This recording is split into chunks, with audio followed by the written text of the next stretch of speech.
ভেক্টরের যে surface integration, সেই সারফেস ইন্টিগ্রেশনটাকে আমরা এইভাবে লিখতে পারি, দুটো ইন্টিগ্রেশন চিহ্ন, নিচে একটা S, S denotes the surface. A is a vector, A dot n hat ds.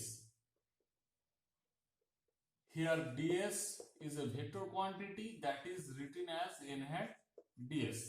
N hat is the direction and ds is the magnitude of that surface. So আমাদের integration a dot n hat ds বের করার সময় we first write the vector a, that is step 1. We first write the vector a. প্রথমে আমরা a ভেক্টরটাকে লিখব। Next হচ্ছে step 2। Step 2 তে আমরা কি করব? Now what we do in the next step, we find the equation of the surface. This is the infinitesimal small surface ds, and over which surface s the integration is taken. So this surface is very important. তাহলে আমাদের সেই সারফেসের ইকুয়েশনটা আমাদের প্রথমে লিখতে হবে, সেটা হচ্ছে phi of x y z equals to c. এবং এই সারফেসের ইকুয়েশনটা থেকে আমরা গ্র্যাড ফাই বের করব by mod of grad phi করব, তাহলে আমরা সেই সারফেসের যে ইউনিট নরমাল সেটা আমরা পেয়ে যাব, এন হ্যাট। সেই এন হ্যাটটা আমরা পেয়ে যাব। এবার আমরা যেটা করব সেটা হচ্ছে নেক্সট স্টেপ, স্টেপ 3। এটা তাহলে স্টেপ 3 তে কি করতে হবে? না, আমাদের এ বেরিয়ে গেছে, এন হ্যাট বেরিয়ে গেছে, এবার আমাদের এই যে ডিএস সারফেসটাকে আমাদের নিতে হবে। তো সেই ডিএস সারফেসটা আমরা কিন্তু সরাসরি নেওয়া সম্ভব নয়, সেটাকে আমাদের এক্স ওয়াই বা ওয়াই জেড বা এক্স জেড যে কোনো একটা তলের উপরে প্রজেক্টেড সারফেসটা নিতে হবে। তো সেটা যদি এক্স ওয়াই তলের উপরে প্রজেকশন হয় তাহলে সেটা হয়ে যাবে dx into dy by n dot k, এবং অবশ্যই একটা মড থাকবে এইভাবে, taking projection on x y plane. ঠিক তেমনি ভাবে যদি ওয়াই জেড প্লেনের উপরে প্রজেকশন হয় তাহলে ডিএস সমান হয়ে যাবে, ওয়াই জেড প্লেনের উপরে প্রজেকশন হলে হয়ে যাবে dy dz by n dot i hat. কারণ এক্স ওয়াই প্লেনের যে ইউনিট, এক্স ওয়াই প্লেনের যে নরমাল সেটা হচ্ছে কে হ্যাট, তার জন্য এন ডট কে হ্যাট হয়েছে। ঠিক তেমনি ভাবে যদি ওয়াই জেড এর হয় তাহলে এখানে হবে dy dz by n dot i hat, এবং এই প্রজেকশনটা আমরা তখন নিচ্ছি ওয়াই জেড প্লেনের উপর।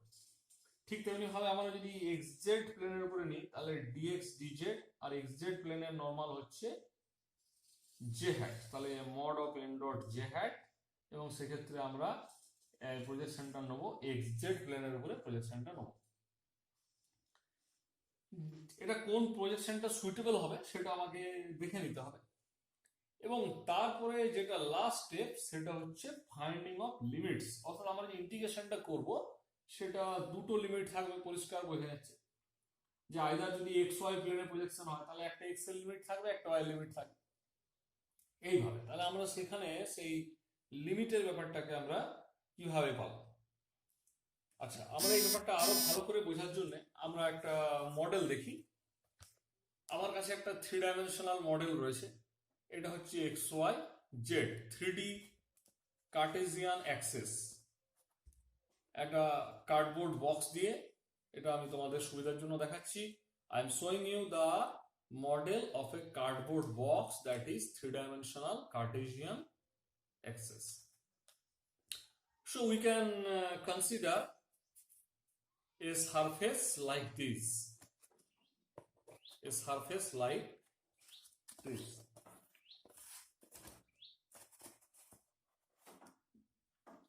A surface like this, এই সারফেসটার উপরে আমাকে যদি ইন্টিগ্রেশন করতে হয় তাহলে আমরা দেখতে পাচ্ছি যে এই সারফেসটা আমরা যদি ছবিতে আঁকি তাহলে আমাদের এটা একটা এরকম ধরনের একটা সারফেস, এবং সেই সারফেসের ইকুয়েশনটা যদি আমরা ইকুয়েশনটা লিখি সেটা হবে x plus by plus cz equals to m। So এখানে যদি আমরা এই ফার্স্ট অক্টেন্টের দিকে ধরি, অর্থাৎ 0 0 0 পজিটিভ, সবগুলো 0 0 0 থেকে পজিটিভ দিকেই আমরা যদি প্রসিড করি তাহলে আমরা কি পাবো? তাহলে x এর লিমিটটা হবে 0 থেকে m minus by minus cz by a। ঠিক তেমনি ভাবে y এর লিমিটটা যখন বের করব তখন x টাকে 0 বসিয়ে দেবো, তখন হবে m minus cz by b। আবার যখন z এর লিমিট বের করব তখন x এবং y দুটোকে 0 বসিয়ে দেবো, অর্থাৎ z এর লিমিটটা সেক্ষেত্রে হবে 0 থেকে m বাই c। এটা হচ্ছে প্রসিডিওর। তাহলে এই ক্ষেত্রে আমরা দেখতে পাচ্ছি যে প্রজেকশনটা আমরা কোথায় কোথায় নিতে পারি। আমরা দেখতে পাচ্ছি যে এই প্লেনের প্রজেকশন আমরা সমস্ত প্লেনেই নিতে পারি, অর্থাৎ আমরা xy প্লেনে, yz প্লেনে এবং xz প্লেনে, যে কোনো প্লেনে আমরা এই যে সারফেসটা আমরা লিখেছি x plus by plus cz, এই ত্রিভুজাকৃতি তলটি, the triangular surface ax plus by plus cz equals to m is shown here. We can take the projection of this surface on each of the Cartesian planes, either xy plane or yz plane or xz plane, and we can put the limits in this way. But I am giving you the another example. আমি আরেকটা example দেখাচ্ছি। This is a cylindrical surface. This is a cylindrical surface. So these two plane surfaces are xy planes, and this is the curved surface of the cylinder, and if we integrate over this curved surface, আমাদের যদি এই curve সারফেসের উপরে ইন্টিগ্রেশনটা করতে হয় তাহলে আমাদের কিন্তু এইটা যদি xy প্লেন হয় এর উপরে কিন্তু প্রজেকশন নেওয়া সম্ভব হবে না। আমাদের সেক্ষেত্রে প্রজেকশনটা নিতে হবে আইদার এই প্লেনের উপরে অথবা এই প্লেনের উপরে। মানে এটা যদি xy হয়, xy এর উপরে প্রজেকশন নেওয়া সম্ভব হবে না, আমাদের প্রজেকশন নিতে হবে আইদার xz প্লেনের উপরে অথবা yz প্লেনের উপরে। মানে সেটা আমরা কিন্তু খুবই পরিষ্কার করে বুঝতে পারলাম। আমি যদি 3 ডাইমেনশনাল কার্টেসিয়ান যে মডেলটা তার উপরে আমি যদি এটাকে বসিয়ে দিই, এখন তোমরা দেখো পরিষ্কার করে এটা দেখো তাহলে এইটা xy, এটা xy, তার মানে এই যে প্লেনটা, নিচের প্লেনটা, এটা xy প্লেন, এটার উপরে তার মানে এই সারফেসের এই যে কার্ভ সারফেসটা xy প্লেনের সাথে perpendicular. The curved surface is perpendicular with the plane xy.